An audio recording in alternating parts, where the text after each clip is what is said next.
So continuing here with del dot B equal to 0 as one of the additional laws that we have written, these two divergence laws are called as Gauss's law for electric fields and Gauss's law for magnetic fields. Gauss's law for electric field tells you that the source of the D field is the charge, and Gauss's law for magnetic field, in the form of del dot B equal to 0 tells you that there is actually no source because you cannot isolate a magnetic charge.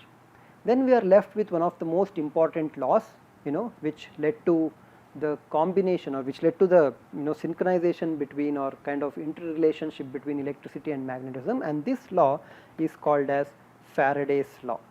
Faraday's law is a very interesting law. It tells you that if I have a conducting path, or a conducting loop, and let me open up a small piece of here. So I open this conductor path here. So this is a conductor, okay, and then I let these two terminals go out there. And if I take a magnet, okay, maybe the north pole is going here and then the south pole of the magnet is here, and if I move this magnet vigorously, right, so if I move this magnet vigorously, then I actually see that there will be a EMF generated. Now it might not make so much sense to you unless you understand what an EMF is. EMF was a very general term even today that is used to denote what is called as electromotive force. Okay, it is the force which actually moves the charges around in a closed path, is what we we had written, or we had people had defined, and this EMF is related to the electric field. How is it EMF related to the electric field?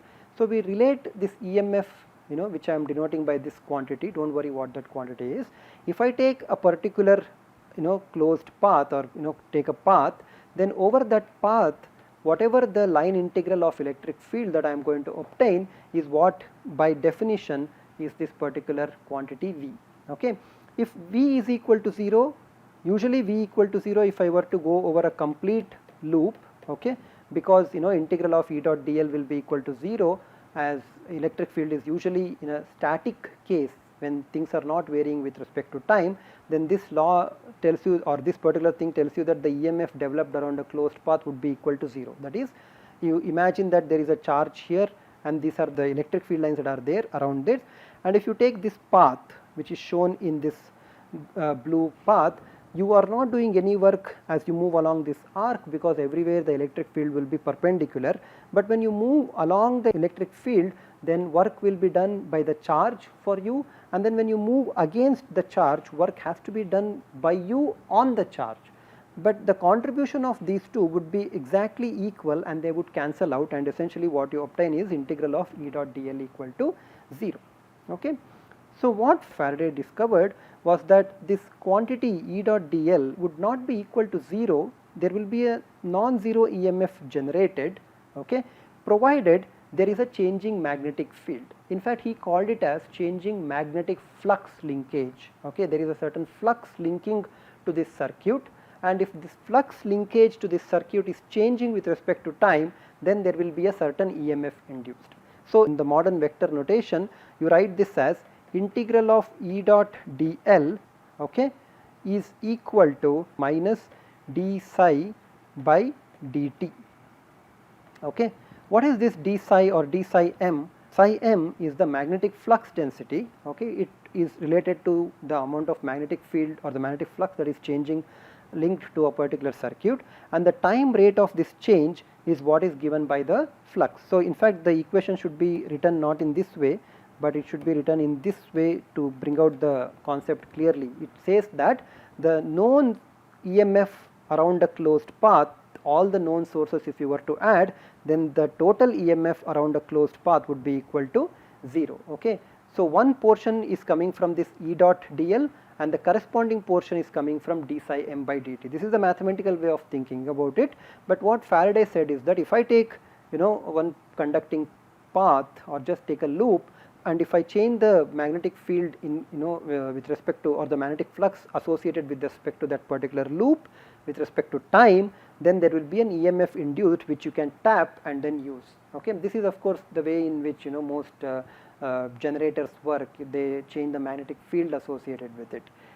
The corresponding thing is also true. So if you were to take so you can actually do this by two ways, right? So either you can take a magnet and then move, or you keep the magnet fixed and then you take the circuit and then move it around in and around the magnetic pole. So in either case you generate the same effect, okay, and it is most important to note that the source would be minus d psi m by dt. So if I move, instead of taking this as 0, if I write this as integral of E dot dl over a closed path, that would be equal to minus d psi m by dt, and that minus sign is called as Lenz's law.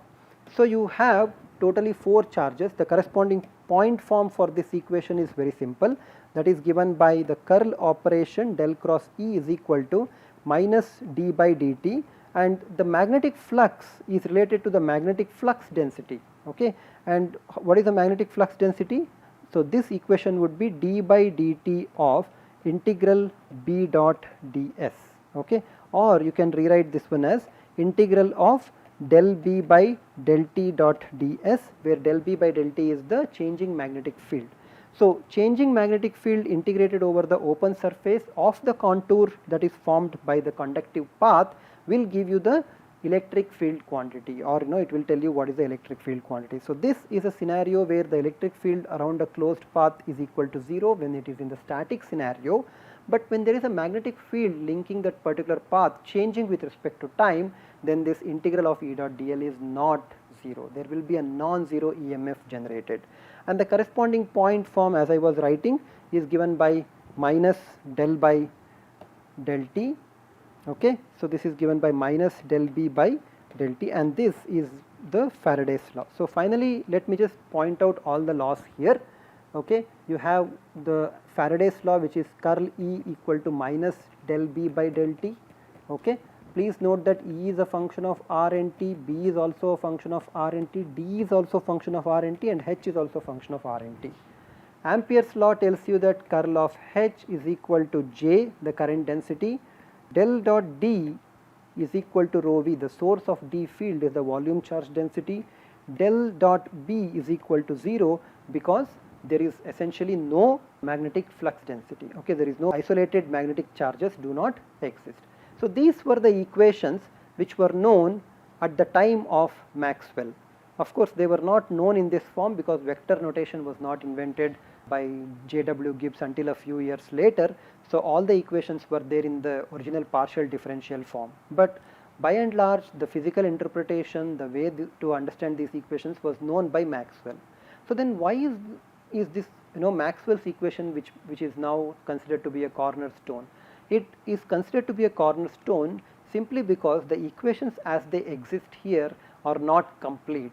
There is a problem with these equations, especially the problem with this Ampere's law. So what Maxwell did was that he introduced a term in which just as changing magnetic flux would induce what is called as electric field, okay, or the EMF, changing electric flux density, which is del d by del t with respect to time, would induce what is called as magnetomotive force.